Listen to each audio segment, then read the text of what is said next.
Everyday people like you and me just want to live naturally. Time told you and you told me nothing's gonna get us down now. Can't you see that if it don't matter to you, it don't matter to me? And if it don't matter to you, it don't matter to me.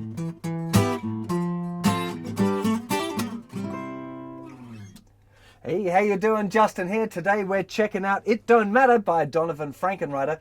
Really great song. There's full of summer from the surfer dude there. And really interesting thing if you're a student of the guitar is the way that you can use lots of different chord grips to play the same song. And it's up to you to make those kind of choices. Now, the way I played it just then was the one that I'm kind of hearing off of the record, which is kind of mostly up here around the 8th fret, moving up to the 10th fret. It's kind of like an electric guitar kind of part, really. Live, if you check out some videos of Donovan playing it on acoustic guitar, he's tending to play it with an open C chord, open E minor, bar chord F, and bar chord G. It sounds cool, man. So you can choose that one, or you could choose this one, or you could choose a mixture. You could play C here, E minor, and then jump down to the F. That sounds pretty cool too. So which one do you choose? Well, it's up to you. And that's the part of the journey of learning to be a guitar player, is learning to make decisions as to which bar chord you're going to use, or whether you're going to use an open chord. Because there isn't really a right and wrong. There is if you're kind of learning a specific version off a recording that you're trying to get down. But in a tune like this, that's kind of an acoustic, fun kind of, campfire tune, you can choose which one you like. If your hand's a bit sore because you've been playing all night, maybe you're going to use mostly open chords. Perhaps you prefer the sound of the bar chords. It's really up to you. So first thing is to make sure that you know how to play the chords in a different way. So the chord sequence is 2 beats on C, 2 on E minor, 2 on F, and 2 on G.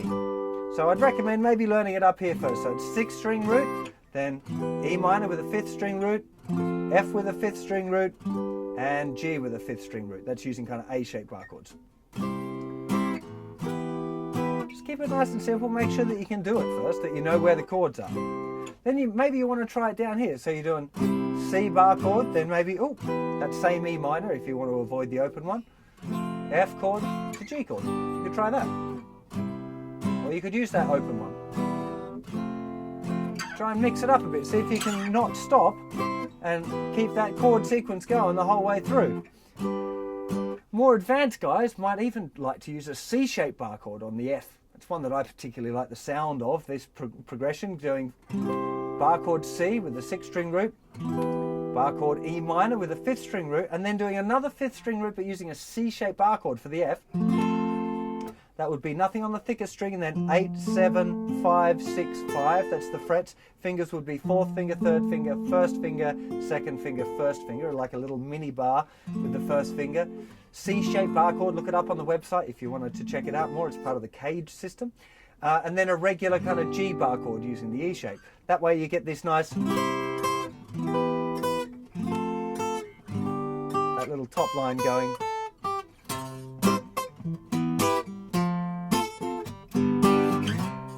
Which I personally like the sound of. But you can choose whatever one you like. And it's really important that you learn to kind of get that vibe of choosing the chord grips yourself, because it is something that can change, or you can choose to do one or the other. Now, let's talk about the rhythm that's going on in this tune.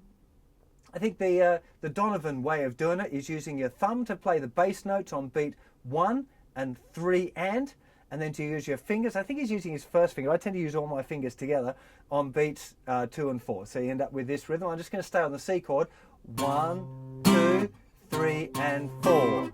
1, 2, 3, and 4. That's thumb, fingers, thumb, thumb, fingers. 1, 2, 3, and 4. But of course it's only half a bar on each different chord. So you'd go C, E, E minor, F, G, C, E minor, F, G. Bass, hit, bass, bass, hit. bass, hit, bass, bass, hit. Could just as easily do it with a pick if you want, if I'm able to get this pick off my little music stand here. If you're going to use a pick, you'd hit the bass note, chord, bass, bass, chord, bass, chord, bass, bass, chord. That works too, just as good.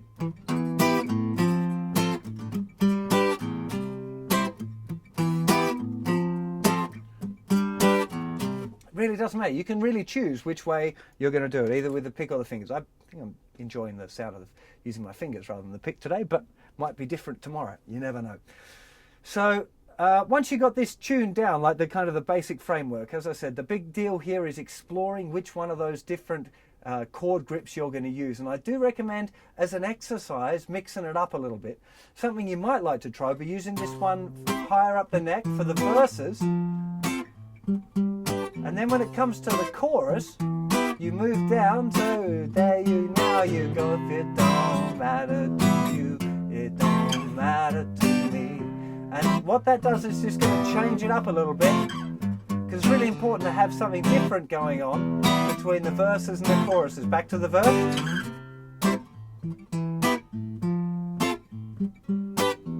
Oh, one other thing that I haven't mentioned, actually, quite important.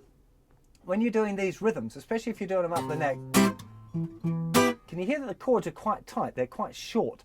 Now to get that, what you're doing is, after you've hit the chord with either your first finger or your fingers, you're relaxing this hand. You don't lift it off the strings, you just press the chord down and relax it. And as soon as you relax it, the whole chord stops.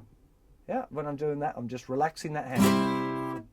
And you can control it. So what you really want is bass. And as soon as you've hit the chord, you relax the hand. Good thing to practice, just going, getting it nice and short. Sounds kind of funny if it's, just doesn't sound kind of the same if you're letting the chord ring out, you know, it's got to be.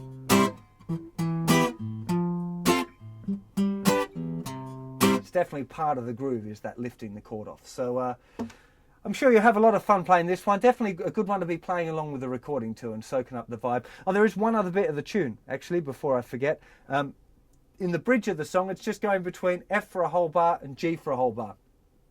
That's the only other bit. Everything else is C, E minor, F and G. I'm sure that you're going to hear that if you listen to the recording, which is, of course, really important to be listening to the original recording and copying the groove, the time feel off of that, you know. Have fun with this one. I'll see you for another song or lesson very soon. Take care of yourselves. Bye-bye.